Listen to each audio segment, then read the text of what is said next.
Hello दोस्तों, स्वागत है आप सभी का। आज हम पढ़ेंगे हिंदी वर्णमाला। एक बार पढ़ोगे, बार बार याद करोगे, ये अच्छा पढ़े हैं। आज का टॉपिक छोटा दिखता जरूर है, लेकिन परीक्षा में यहाँ से कई क्वेश्चंस आते हैं। आज हम पढ़ेंगे हिंदी वर्णमाला को ट्रिक के साथ बेहतरीन तरीके से। वर्णमाला को देखकर डरना नहीं है भाई। ये कोई सरकारी फॉर्म नहीं है कि 20 जगह आपको साइन करना पड़ेगा। ठीक है, चलिए शुरू करते हैं। वर्ण क्या है? सबसे पहले बेसिक बात, भाषा की सबसे छोटी ध्वनि को हम क्या कहते हैं? वर्ण कहते हैं। भाषा की सबसे छोटी ध्वनि इकाई क्या कहते हैं? वर्ण। जैसे कमल है, क म ल। इसे बोलते समय हमें क म और ल जैसी ध्वनियाँ सुनाई देती है। ये सभी क्या हैं? ये वर्ण हैं। वर्ण, भाषा की सबसे छोटी ध्वनि। ट्रिक लिख लीजिए, वर्ण, भाषा की सबसे छोटी ध्वनि। बस इस लाइन को दिमाग में चिपका लो। वर्ण छोटा है और भाषा बड़ा है। ठीक है,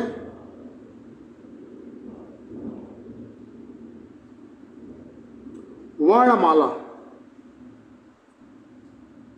वर्णों का व्यवस्थित समूह क्या कहलाता है? वर्णमाला कहलाता है। वर्ण, अलग अलग इकाइयां।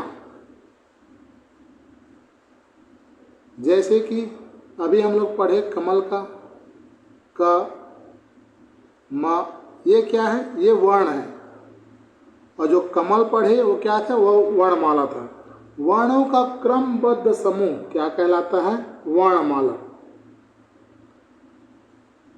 अकेला वर्ण है, लेकिन जब सारे वर्ण एक निश्चित क्रम में व्यवस्थित हो जाते हैं तब क्या बनती है? हमारी वर्णमाला बनती है। जैसे एग्जाम्पल है एक तो, जैसे आप लोग क्रिकेट देखते हैं या कबड्डी देखते हैं ना, उसमें से एक खिलाड़ी क्या होता है? वर्ण है। एक खिलाड़ी क्या है? वर्ण है। लेकिन पूरी टीम क्या कहलाएगी? वर्णमाला कहलाएगी। ठीक उसी प्रकार वर्ण और वर्णमाला को समझ लो आप।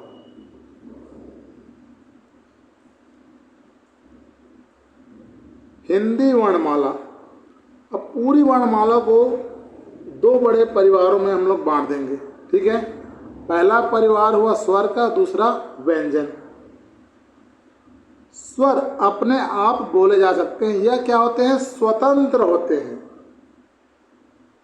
लेकिन व्यंजन स्वर की सहायता से, इसे उच्चारण में सामान्यतः स्वर की सहायता से लगती है। जैसे बिना स्वर के आप व्यंजन नहीं बोल सकते।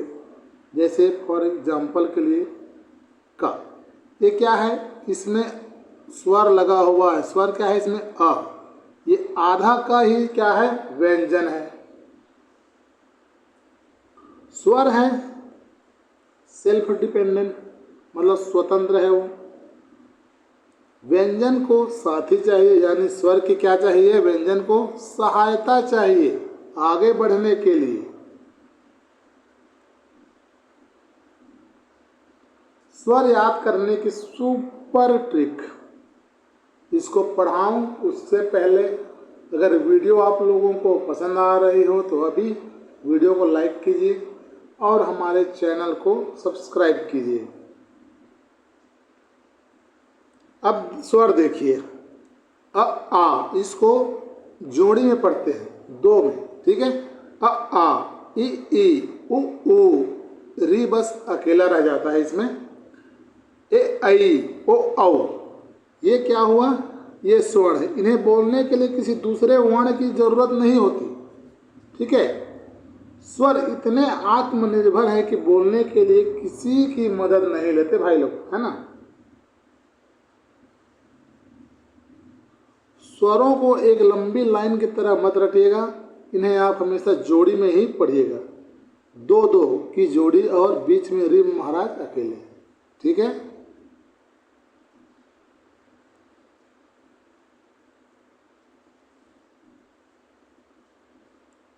अब परीक्षा का पसंदीदा सवाल है, आता है ह्रस्व और दीर्घ स्वर में जिसका उच्चारण कम समय में हो वो क्या कहलाता है?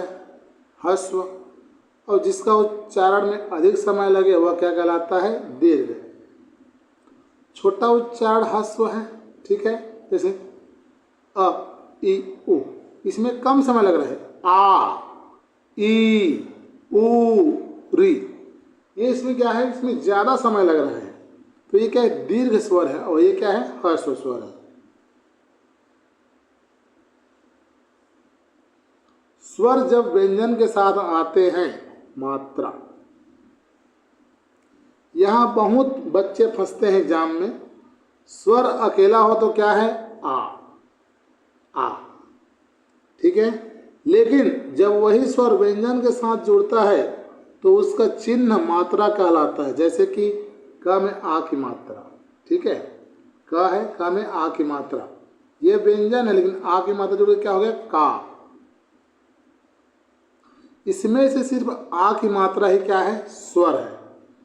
क में छोटा ई की मात्रा की, बड़ी की मात्रा की। इसी प्रकार मात्रा को देखकर घबराना नहीं है। मात्रा जब स्वर का छोटा सा मोबाइल नंबर है, समझ लीजिए आप लोग, मात्रा क्या है? स्वर का छोटा सा मोबाइल नंबर, व्यंजन से जुड़ते ही संपर्क हो जाता है उसका। जैसे आप लोग कॉलिंग करते हो ना, डायल करते हो, तब तक समझ लेना वो स्वर है, और जैसे ही सामने वाला बोले हेलो, हाँ, तो समझ लेना कि व्यंजन से जुड़ गया है।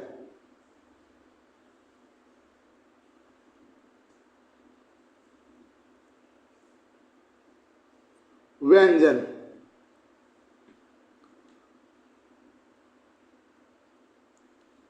पांच मुख्य वर्ग हैं इसके: क वर्ग, च वर्ग, ट वर्ग, त वर्ग और प वर्ग। और यहाँ पांच वर्ग परीक्षा में बार बार पूछा जाता है। पूरे 25 वर्ण याद करने की जरूरत नहीं है हम लोगों को, हमें सिर्फ ये 5 याद करना है, बस, ओनली 5। अब हर बॉस की अपनी 5 सदस्य टीम होती है। जैसे मान लो क वर्ग की टीम अलग है, च वर्ग की टीम अलग है, यानी वर्णमाला में भी पूरा परिवारवाद चल रहा है। ठीक है, अब 4 बहुत महत्वपूर्ण व्यंजन य, र, ल, व, ये क्या है? ये है अंतस्थ व्यंजन, और इसकी ऐसी ट्रिक बनाओ कि भूल ही ना पाओ।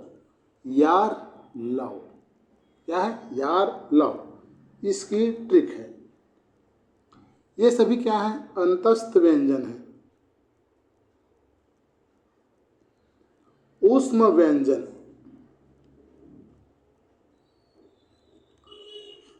इनका उच्चारण करते समय वायु का घर्षण महसूस होता है, इसलिए इन्हें क्या कहते हैं? ऊष्म व्यंजन कहते हैं। याद रखने के लिए बस बोलिए स ह, और परीक्षा में दिख जाए तो तुरंत पहचान जाना है क्या है? यह ऊष्म व्यंजन है।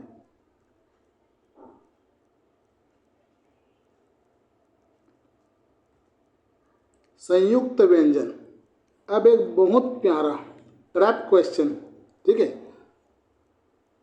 छ, त्र, ज्ञ, स्र, देखकर कई विद्यार्थी इन्हें मूल व्यंजन समझ लेते हैं, लेकिन ये क्या है? ये है संयुक्त व्यंजन। 2 व्यंजनों के मेल से बना है। आधा क, स से बना है छ, त, र से बना है त्र। इसी प्रकार ज्ञ और स्र है, मतलब 2 वर्णों की दोस्ती से बना क्या बना? संयुक्त व्यंजन।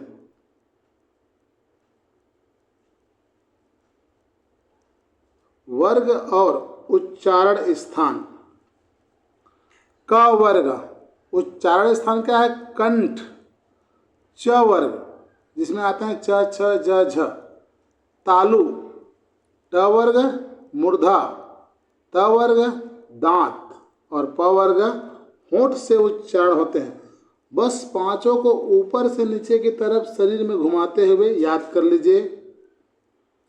कंठ से शुरू हुए, तालू पर गए, फिर मूर्धा तक पहुंचे, दांतों से मिले, आखिर में होंठ पर आ गए। यानी वर्णमाला पढ़ते पढ़ते पूरा मुंह घुमाए हम लोग। ठीक है। अब एक बात ध्यान रखें, यहाँ पर थोड़ा एडवांस लेवल का है ये। हर वर्ग में 5 वर्ण होते हैं, ये तो आपको पता ही है, और उनकी एक निश्चित व्यवस्था है। ठीक है।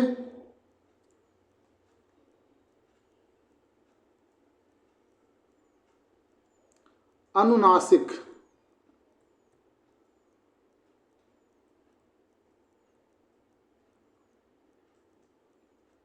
अंगा, जो होता है ना पंचमाक्षर, जैसे बोलते हैं क ख ग घ अंगा, च छ ज झ ञ, पांचवा अक्षर जो होता है वह क्या होता है? अनुनासिक होता है।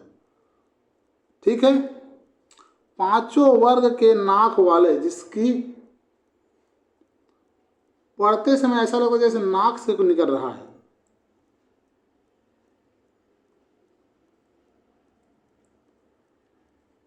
इसकी स्क्रीनशॉट ले लीजिएगा आप लोग।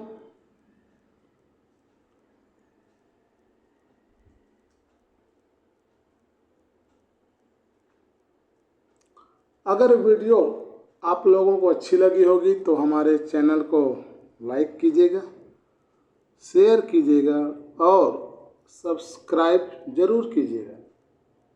मिलते हैं अगली वीडियो में, तब तक के लिए धन्यवाद। मुस्कुराते रहिए, पढ़ते रहिए।